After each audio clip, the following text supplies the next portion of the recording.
I'd like to welcome you here today, and where we're going to be stepping into a theme that all of us have encountered, which is failure. So, failure often carries shame or regret or defeat. But what if we start to reshape failure? What if we start to be able to see it as a sacred teacher? And perhaps one of the most sacred teachers that we will ever meet on our path. And there's sometimes people will explain away failure. They'll say, well, failure doesn't really exist. It's just our way of spinning or looking at a particular circumstance. And there's some truth in that, but that's not really what I want to get into here today. Is just like I want to talk about what it means when we don't rise to the occasion, when we do rise to the occasion, but we don't get the kind of results that we want. So we're going to explore the kind of the dark side, the dark night of failure, the humility we need in order to face it, and the deeper truth of failure leading us into greater alignment. And in that way, that's where we start to get into this. Maybe it can't really be called failure, but usually we're calling it that because there's something that we wanted in the scenario that didn't wind up working out. So instead, we're going to talk about this failure is reshaping us into a way that maybe we wouldn't have otherwise chosen, but it could be bringing us closer to who we really are. Now, a lot of that depends on how we work with it, because any situation, a positive situation or a negative situation can bring us closer or further away from who we really are. So, in the case of failure, when we are seeing something not work out the way that we wanted to, or we weren't able to realize something the way that we wanted to, then, it's the way that we work with it that really helps, that really ensures that it brings us, that we're brought closer to who it is that we really are. So we're going to dive into this a little bit. So there comes a time in most of our lives when that, like, what we've built for whatever reason, whether it's in a moment or in a larger part of our life, right? What we have built collapses, right? The relationship ends, the job slips through our fingers, the project we poured ourselves into doesn't work out, the situation that we thought would go one way goes another. And in these moments we meet like a disillusionment. You could call it a dark night, right? There's a disillusionment that happens. It's not simply disappointment. It is a deeper unraveling, that can happen when what is familiar falls away, when we feel like we've been stripped bare, when we have lost our what it is that we hoped for, and when this sense of powerlessness sets in. So I can no longer make right what it is that I wanted to, like, the way that I wanted it to go. Like, I can no longer make it the way that I wanted it to go. And so this powerless is, I am unable to change this. And so in this unable to change this, we say, I have failed. I'm not able. But this powerlessness, right, can be a place where so much can happen, because as we surrender to the change, we can let go of illusion, let go of the illusions of what was possible, because if it was possible, we would have had it, right? So for some reason, it wasn't possible. So we let go of the illusion and we start to lean into trust. And this trust, in many ways, is letting us know that no matter what happens, no matter what the situation is, that we're always okay, that we can find our way, that we can move forward.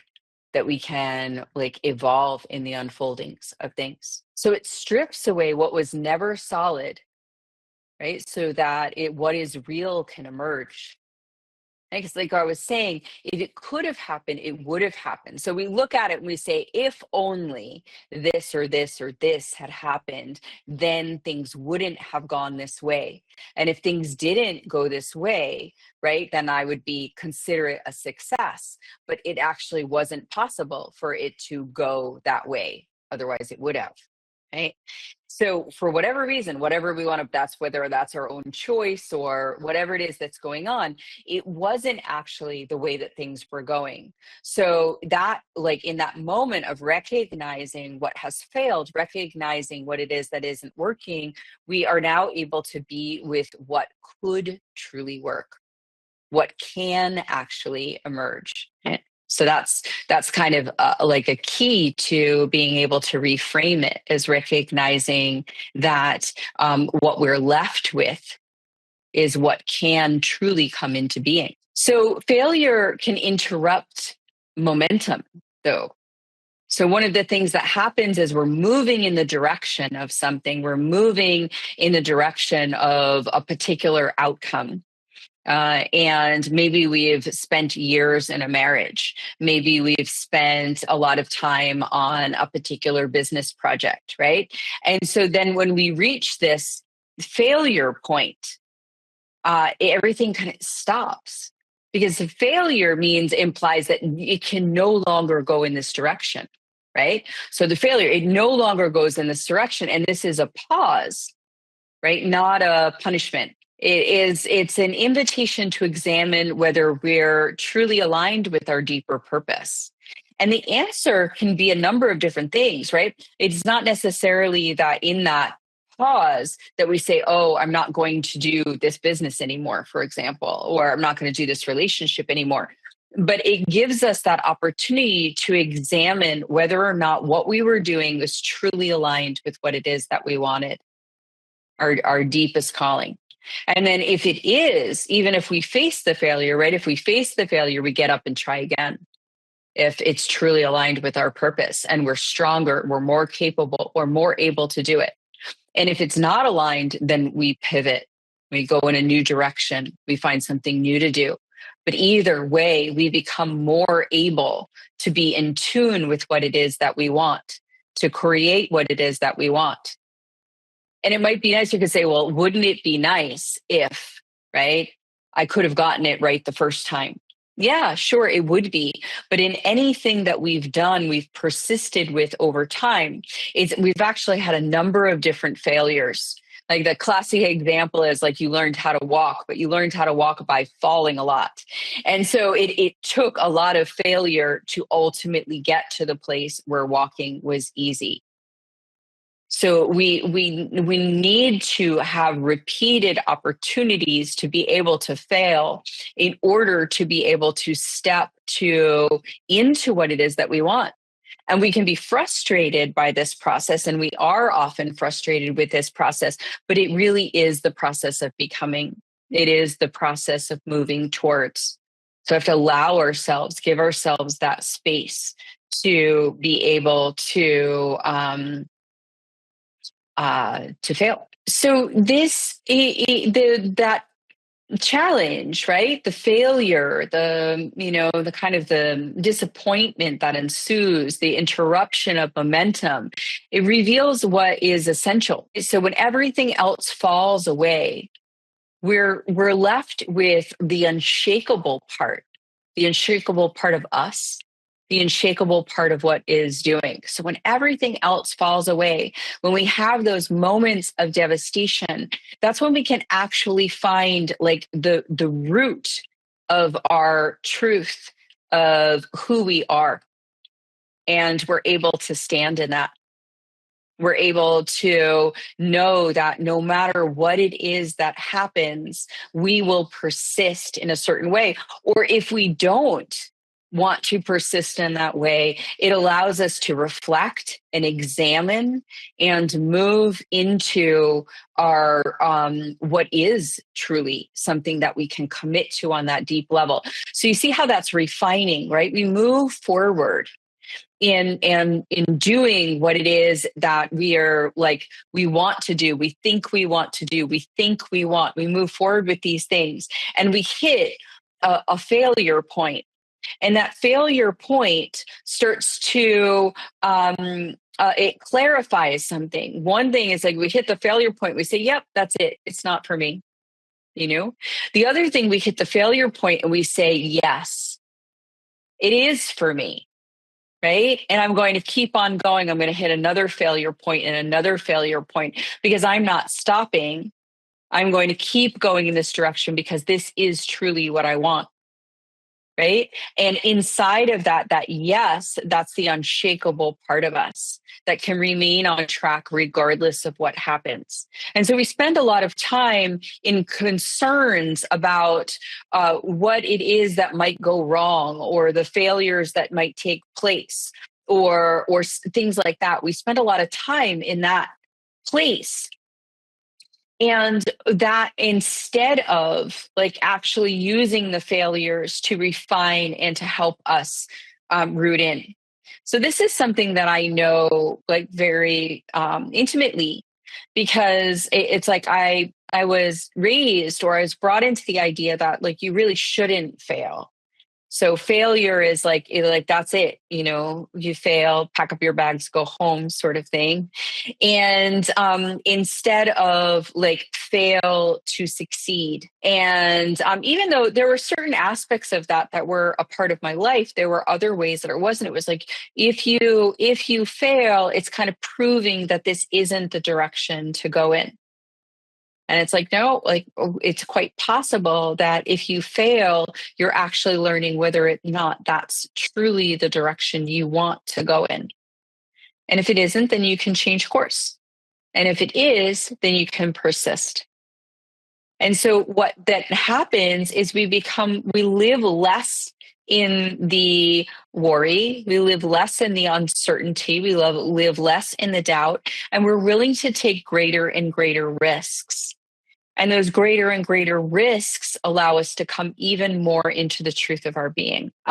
So when we face failure, we always have that opportunity to come even more into the root of our being. So a lot of times, in our world, in our culture, right, success is kind of measured externally, like through achievements and productivity and appearance. And it's like in anything that is not those kind of external markers is labeled as failure. But spiritually, we might define this very differently. Right. So if spiritually our success is living in alignment with our deeper truth and our higher self, then, true failure is not really so much that something that happens when we fall apart, right? It's actually something that happens when we forget who we are. So our mistakes that we make in life, provided they allow us to be able to see ourselves more completely and more fully, are ultimately moving us in the right direction. So, that's not to say we want to, it's like we don't choose mistakes, right? That makes it just a bad choice instead of a mistake. But we don't choose mistakes, but we do have this opportunity to say, oh, okay, wait a second here. Sometimes things need to fall apart so that I can remember who I am. Sometimes I need the mistake so that I can remember who I am. Right. And that maybe that like the failure would just to be like giving up on that, giving up on the trying, giving up on the striving, giving up on the reaching. Right. So if we are called, our so-called failure brings us into deeper truth, then it can't really be called failure. Right. So losing the job that never really honored you, a relationship ends that like allows you to actually love more freely, a dream collapses so that you can move on to something that is truer. They all may feel devastating, right? But they can also be acts of liberation. where we can use them as like a catalyst or a turning point and a willingness to step in more to, who we are or and what we want in the world.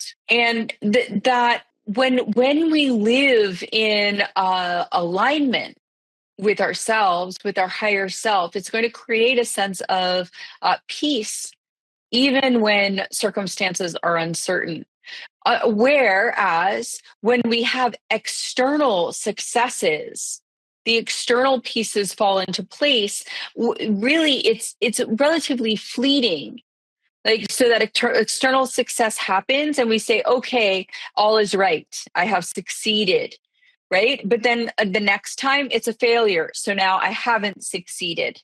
Right. And so we're kind of in this process of success and failure because that's the nature. We're not going to succeed or be good at everything all the time. Right. So we're going to have success and we're going to have a failure. And then the living it, but as we learn to live more and more alignment, if we use our successes and failures to live more and more in alignment, we have greater and greater peace. We know that everything is ultimately okay, that we're okay regardless. That's why sometimes we have to face losing something in order to actually be able to have it. So, because sometimes our fear of losing it actually dictates our circumstances too much. And so we actually have to lose it so that we can say, you know what? I'm actually okay. I'm okay without it. I don't need it. I can be totally fine without that. Anything that we're attached to, that we're holding on to, ultimately is going to require this, like, you could call it as a type of failure, but this letting go, so that we no longer live in the shadow of losing it, and we can actually come into a full embracing of whatever it is that we want, because we know if we lose it, it'll be okay. We know for, and sometimes because of our experience, right? Sometimes of actually losing it, so it's nice when we don't actually have to go through that experience, and we can just say, okay, I'm okay. Like, I can give that up. But there have been a number of things in the course of my life that I be like, oh my gosh, I could never live without that. That's like such an important thing to me. What would I do without that? Whether it's an external thing or it's aspect of self or it's a certain type of experience. But the most powerful times in my life are when I've been able to just like put it down and say, you know what? Like, even without that, right? Like, even if I don't have this particular career, or maybe even if I don't have this particular relationship, or even if I don't have this particular type of experience, I'm still absolutely okay. I still have my well-being. I still have my joy. I still have my ability to move in the world. And sometimes we really need the experience of that bottoming out, you could say, in order to just fully let go of the fear and to live in greater truth. So our real success, right, or higher alignment is going to be measured by our integrity, right? Or am I acting from that deepest truth? Right. So again, this is where our failure to act from our deepest truth is actually, like, that's more of the failure. Like, our inability to act from our greatest truth, that's actually more of the failure than like anything that happens externally. And so when we do that, when we are unable to live from our deepest truth, we just need to do it again, try again, live a little bit more into what our deepest truth is calling and acting from us or asking from us. And then we start to see, we start to see the results of that. So our failure can then liberate us from false measures. I mean, I remember one time, this is like a long time ago. I was driving in Idaho. I was on a cross country trip, and there was someone hitchhiking by the side of the road. I can't remember why he was hitchhiking, but anyway, I stopped and I picked him up. And he told a story about how he was an athlete at one point in time and he got injured, and it like changed his life because he had so identified with being an athlete, and then he wasn't able to be anymore. So then he had to learn to see, like deepen, essentially, right? A lot of times, and deepen into who he really was. And a lot of times that happens. Someone will tell a story, they got sick, they got a divorce, like something happened that kind of pushed them into this deeper place of being.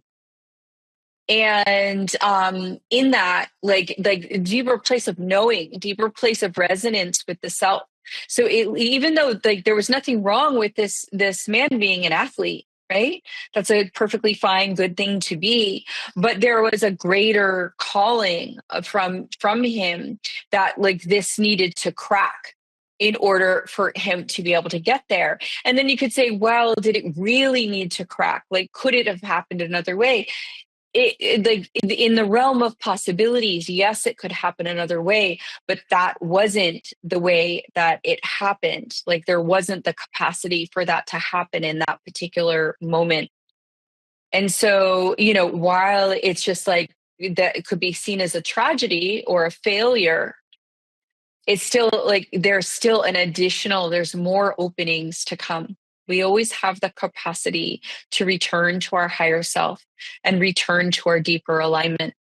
And we live in a world that's abundant in nature, and not all opportunities or successes will be available to us again.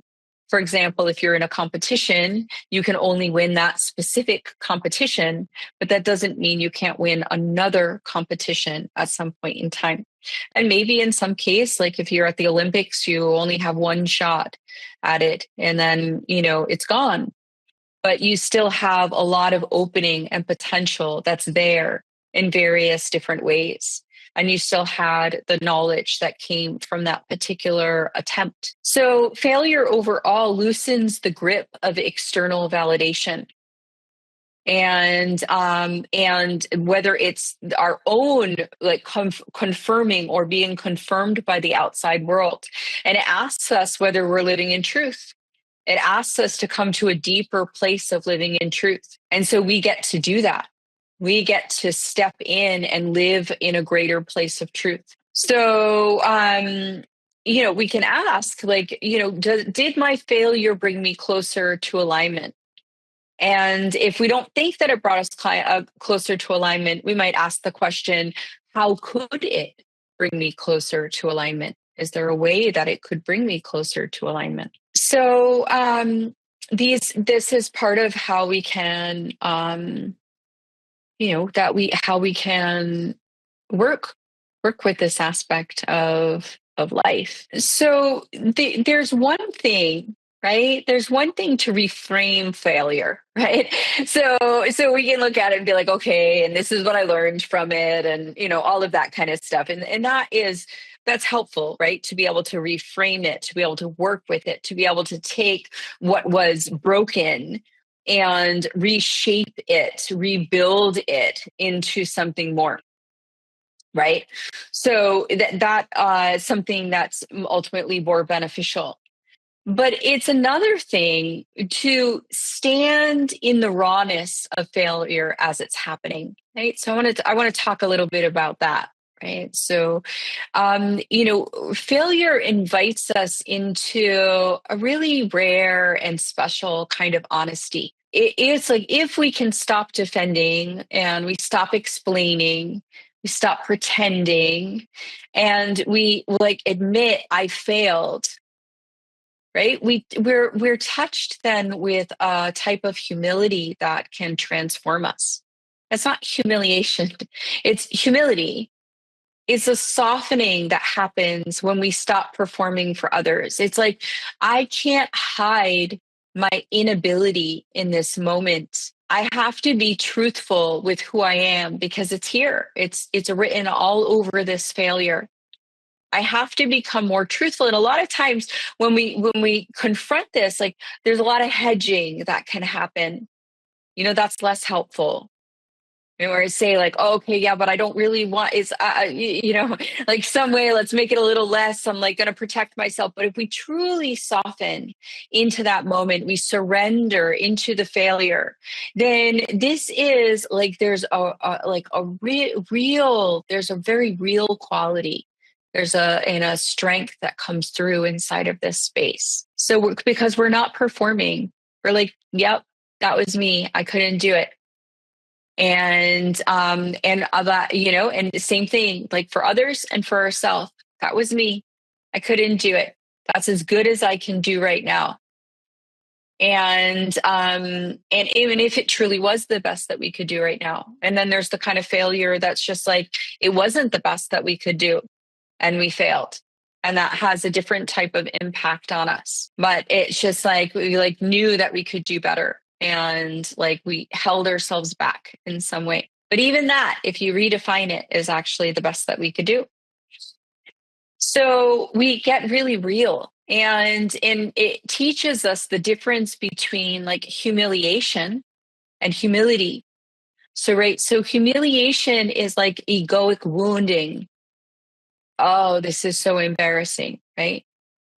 Humility is really the soul's openness, right? So the soul is able to say, okay, your deeper self is able to say, okay, right, not good enough. And or it didn't meet the mark. And so in some ways, we've been taught to shy away from this a little bit, like that we've actually become culturally less competent at failure, because we've tried to like save everybody the humiliation, which is an assumption that a failure results in a humiliation, an ego wound that someone has to carry with them.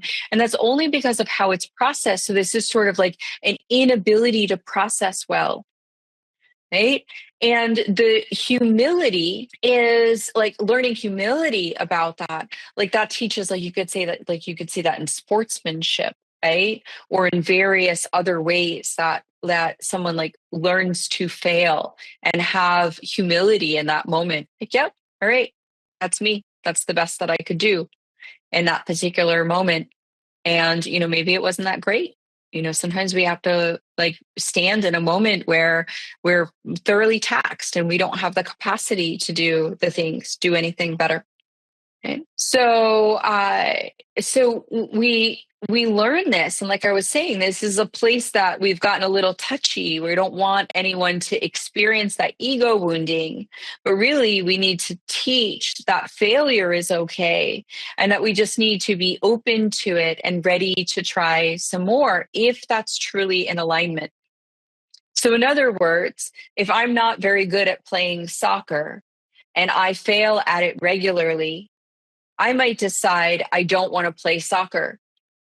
Or I might want to decide that I want to try harder and learn it more and get even better at it. So if I decide that I want to try more, right, and get even better at it, then that just brings me into, a greater resiliency and focus for the whole for my mission, for what it is that I'm doing. And if I decide, oh yeah, actually I don't really want to play soccer, then that's great too, because then I have time to do something else with my time. So with this failure invites us into authenticity. We don't need to look perfect anymore. We just need to be true. So we learn through actually like showing up to the plate and making the mistakes and getting things wrong and not being able to do it. We learn that it's like not about getting it right. It's about being true to ourselves, more authentic, more honest and sincere in what it is that we're doing. So we start to be able to then become actually much more powerful, because we're working from a place that is that much more embodied. So this also expands our compassion. So as we accept our own imperfection, we naturally start to soften to the imperfections of others. We naturally start to say, oh, okay, I get it. Like, not everybody's good at all things. Not everybody wins in every moment. I've suffered loss. I've faced failures. I can like put my arm around you when you face a failure and help you, in your like in like help you from this place of just understanding that this happens. This happens even when we try our hardest. This happens even in areas where we really don't want to fail. And it's okay, because as we understand, we support each other, we keep going in the direction of what it is that we want to create. So it reveals resilience. It shows us that we can rise again, that we can be even better the next time. And that resilience then allows us to step into, again, that like our even greater capacity. So we discover that when we face our failure with humility, we gain compassion. And that compassion is for our own stumbling, and it's also for the stumbling of others. And then instead of what it like falling down, we actually see that we are moving towards this greater truth. So we judge less, right? We judge ourselves less. We judge others less. We start to say, okay, right? Try again, try again. And that willingness to keep on standing up and keep on trying. So overall, failure like strips away our illusions and it invites surrender. It helps us move beyond of the understanding or the perception of success and failure, and shows us that really alignment is really what the measure of life is. The humility of it allows us to transform that failure into compassion and authenticity and renewed strength. It allows us to step forward in a way towards what it is that we want, whether it was what we were originally setting out for or something else. It allows us to move in that direction. So if it brought us closer to the truth, in a way, it isn't failure, right? But it could be the ending of something. It could be the completion of something, the disillusionment of something, the falling away of something. It could be that, but it's ultimately in a cycle of renewal where we're able to move in the direction of what is truer and more of what we want. So it's not our enemy, right? It's a sacred ally that strips away what is not true, what is false, and calls us back into alignment with what is real. I'm going to move to some questions. You're welcome to post any questions that you have. I like this question. How do I know if my failure is really bringing me into alignment or if I'm just telling myself that to feel better, right? So if we just put like a platitude on a situation, oh, really, that was just a mistake. And I'm really, it's like ultimately there's something more for me. Sometimes we don't fully realize, we don't allow ourselves to realize the nature of the failure actually at that point in time, right? Because we're just sort of glossing over it in order to like move on. Oh, okay. Yeah. That's like, kind of like a new age way to handle it. Well, that wasn't really anything. Like, all ways are, to all things work out. And it's like, if it didn't happen, it wasn't meant to be. Well, it might mean that there was the potential for it to be, and you failed in bringing it into being. And so in that way, it's just like, it's different than just saying, oh yeah, it wasn't some external forces dictated that it wasn't really meant to be. That's we're being more passive in our life. But when we actually say, okay, well, the potential was here, who knows what would have happened if that potential was realized, how satisfying it would be, how successful it would be, all of those kind of things we don't really know, but we at least have that that movement into the potential. Right. So when we don't step into that potential, then we have a failure to see that. particular thing take place. When we do step into that potential, then it could be result in failure anyway. Like we stepped into it and it wasn't really right. I couldn't hold, right? It's like the difference between like a conception not happening, or it's just like a miscarriage, right? And so first of all, like getting really real about what happened in the situation. Whether what was it? Was it a failure to step in, or was it a failure once stepping in? Like that helps us a little bit in kind of knowing how we are in relationship to this particular failure, gets us more honest, starts to move us out of the platitudes a little bit. And then it's just like, and if then it's what do we do with it? So at that point in time, we can't change the fact that the failure existed, right? So we're not telling ourselves, oh yeah, it's all right. That didn't really happen. We're actually saying, oh, that did happen. Here's what happened. How do I use this to come into greater alignment? So it's right. So it's instead of saying it's bringing me into greater alignment, like I, as a result of my failure, are being carried into a place of greater alignment.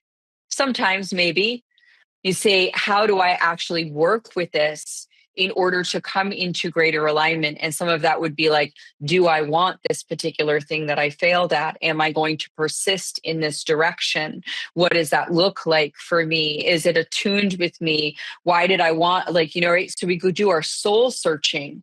And in our soul searching, we start to say, yes, I did want it. No, I didn't want it. Whatever that is, we come into greater refinement and alignment that then allows us to stand in a different way moving forward. So that is our, like that's the way that we can come into alignment, rather than like I said, using it as an overlay or a platitude. And so along these same lines, another question is like, what is the difference between surrendering to failure and just giving up, right? So really the difference is what we want, that we use it to refine what it is that we truly want. And we don't give up if it's something that we truly want. So if we just give up, it would be like, oh, I really want to be that soccer player. I really want to be able to do that. And I've just said, I can't ever do it, because I'm not very good at it. I failed at it sometimes. So then that would be giving up. But if we are moving towards that and we're just like, okay, like I failed and I accept the fact that I failed, and I either want this or don't want this. I've discovered that actually playing soccer isn't as important to me. That's just saying, okay, I failed. I thought this was something that I wanted and I don't actually want it. And, or it's just like, I tried at it so much and I don't want it just because it's more difficult than the energy I'm willing to put into it. So then we like accept the failure, but we move forward because we're going to do something next, like it's not like, so we accept the failure, but we move forward with what it is that is truly most in alignment for ourselves.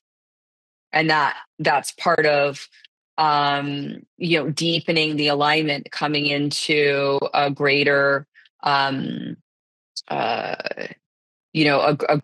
higher alignment point with ourselves. I'll do one more before we wrap up. How do I handle the shame that comes with failure when it feels overwhelming? So the shame is associated with many of those things that I talked about. And that is that like the overlays, the perception about what it is that's happening. So we have shame because we think we shouldn't have failed, or we have shame because we think an outcome should have been a certain way, or we have shame because we think people believe certain things about us, or we have shame because we believe certain things about us, right? Like those are all reasons that we have shame. So it's our whole perspective on failure.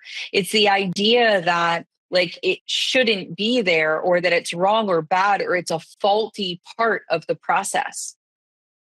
So then we explain it away. Oh, God wanted that to happen.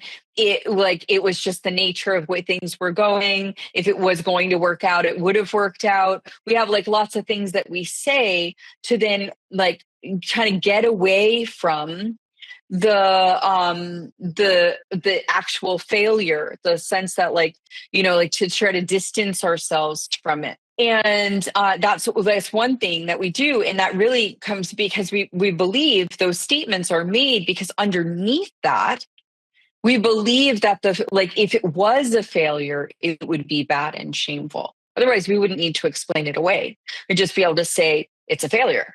I mean, it's a failure. People fail. There's mistakes are made, and like now we just need to accept this and move on. But instead, we try to do something with it. We try to explain it away is one thing, or we sort of drowned in the realities of it. That's another thing. And so drowning in the realities of it is like, and that's like, oh, this shouldn't have happened. That shouldn't have happened. This is so bad. Why did I? Like all of those kind of things. And I'm saying realities. I'm using that lightly because really those are just our worries, right? So we get kind of drowned in the worries of things. And in our concern about what it should have could have been, right? And those things kind of keep us out of like really accepting and working with the situation. So that behavior also is based on the fact that failure is bad. So we're looking at it and we're finding all the shame and blame and all of that kind of stuff, right? But it's like because it's like it shouldn't have happened because I was wrong, because it was bad, and because something happened, right? All of those different things, right? Where like this is why failure happened, but it shouldn't have, right? And so once we start to get to the place that failure is a natural part of the evolutionary process, you can't have success without failure. You can't have forward movement without failure. Like you are going to need to have a certain amount of failure in order to be able to succeed at anything. Back to the walking piece of things, right? We have to fall in order to learn how to walk. We have to fail in order to learn how to do something. So we're actually, once we get that frame in mind and see failure as like an inevitable part of learning to do something, that either has us say, not for me, I don't actually want to learn anymore, or yes, for me, I do. I'm going to keep moving forward with this. I'm going to risk more failure. I'm going to try again and again, right? So either way, then there isn't really shame in that process. We don't need to be ashamed about it because really we're just in the process of learning. And even if we're having a really difficult time learning, there's nothing shameful about that because we're moving in the direction of something it is that we truly want. We're moving in this direction of something that's aligned with who we really are. And so maybe we have a lot of failure in order to get there. But it's like until we go through all of that experience, we're not going to be able to get to the more um to the success, to the ultimate goal, to whatever it is that we're trying to create, right? So we can embrace it and welcome it with others, like with ourselves and with others. Like good for you, not that you want anyone to fail, but like good for you for being willing to risk failure.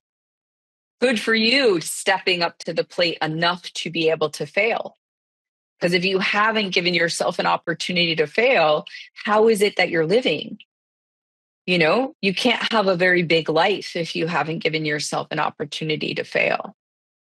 So we only expand our life, through that battle, essentially, that willingness to, stretch into what we're unable to do at this point in time. And through that, experience failures and stay the course and expand even more into what it is that we want, until our objective is realized. And that is inspirational. That's the hero's journey. It's just like the hero didn't get to their destination without trials. The hero experienced trials. And so, how do you experience the trials of your life? And how do you turn that into ultimate victory? And that's what we can learn when we, instead of using shame in relationship to failure, we use it as a catalyst for deeper understanding and truer alignment. So maybe take a moment in time and that you call a failure, and see if you if you used it to move yourself to a deeper truth or alignment. And if you did, then great. And if you didn't, then could you? And might you do that in the future, so that your story is the one of the hero overcoming the trials, instead of instead of someone who has just simply failed. So I'd like to thank you for joining me on this Roar of Love podcast. And I look forward to seeing you next time here on Roar of Love. Thank you for listening to the Roar of Love podcast. If today's episode spoke to you, visit Sacred Lights at sacredlights.com for more insights and guidance on your journey. Until next time, stay open, stay true, and keep answering love's call.